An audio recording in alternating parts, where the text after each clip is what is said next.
left-handed dyslexic blind children, helping them ride a bicycle. I mean, that's a niche.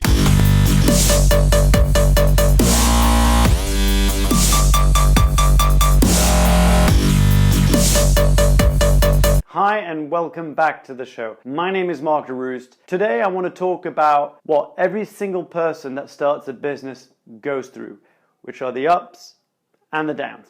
Lately I've done a few different videos a bit more about this topic, about actually when you feel like shit and you really don't want to do anything and you don't want to put videos. I wanted to give a big shout out to Ben West for posting a comment below one of my videos saying that he really enjoyed these videos, because that actually made me get off the couch and press record on this camera so I could share with you the update of my third week as I try and start my own business. Now in week one, I realized really quickly that time flies by. I mean, it was so ridiculous. Before I knew it, it was 2 o'clock in the afternoon, and then I checked my time again and it was like 10 o'clock at night. So on the second week, I basically monitored every single thing I did over 3 days. Every single hour, I would write down what activity I did in order for me to really understand what the hell I was doing with all my time. Now that's when I realized, that was the big aha moment of week 2, that I needed to wake up super early in order to get loads of stuff done. I've done a video about this, about why you should get some sleep and why you should get up early. You can check it out. And this week, my big aha moment was that I really need to get super clear about my niche, or about my audience. Who are the people I want to serve,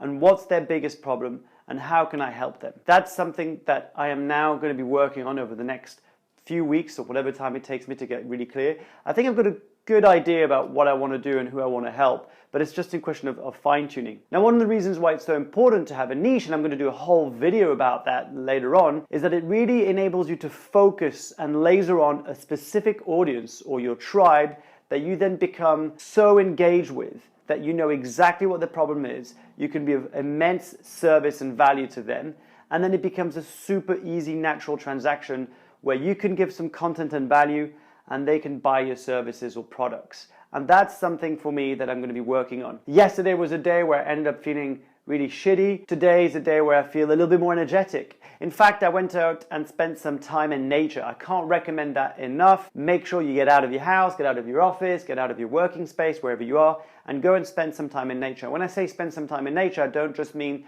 a little square of a piece of garden. I mean, try and go and see where there are actual trees, where there's actual grass, or there's actual mud or earth, or whatever it is that you can walk on, and get off that concrete path. I know it sounds super woohoo and a little bit wacky and out there, but it's amazing to see what happens when you actually spend a bit more time in the wild. And I was so in my head about what the hell is my niche, and you know, who are the people I'm trying to help, you know, left-handed dyslexic blind children, helping them ride a bicycle. I mean, that's a niche. But I was trying to get so clear about who I was trying to serve and help that I decided at some point to just stop trying to figure it out and just be in the moment. And I sat there and I was just kind of in the middle of the wind and seeing loads of people walking by, and suddenly something came up to me, was to write a letter. One of the questions I ask every single guest that comes on my podcast, The Unconventionalist, is, if tomorrow was your last day, what would be the 3 truths that you know are truer than true that you would want to leave behind? And I basically decided to write a kind of an epitaph. And so I wrote this letter, and it was amazing. I mean, I cried. It was like this super emotionally charged moment. But what it was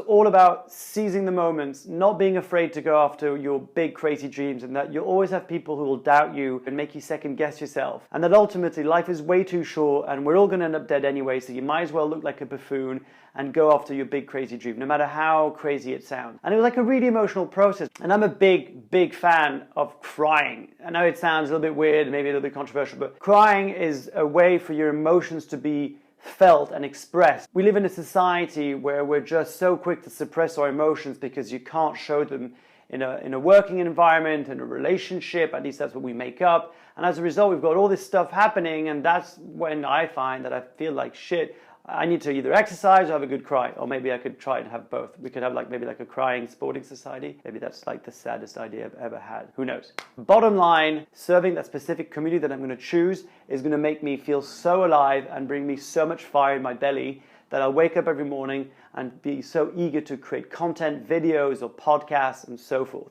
Thanks so much for watching this video. Again, a big shout out to Ben West for commenting below my video to let me know that you enjoyed this video. It really meant a lot to me, specifically in this moment. Remember, go out into nature, don't be afraid to express some of your emotions, and get super clear about who you want to serve. because if you do that, then you can so easily say no to the stuff that's distracting you and that's pulling you away from what you should really be doing. I release a new episode of my podcast every Tuesday. It's honestly an amazing show where I get these inspiring guests who share their journeys of how they started their own business or their own journey. And everyone that's been listening to the show has been telling me they're getting a lot of value out of it. I also have a newsletter that I send out every single week with my top favorite tips.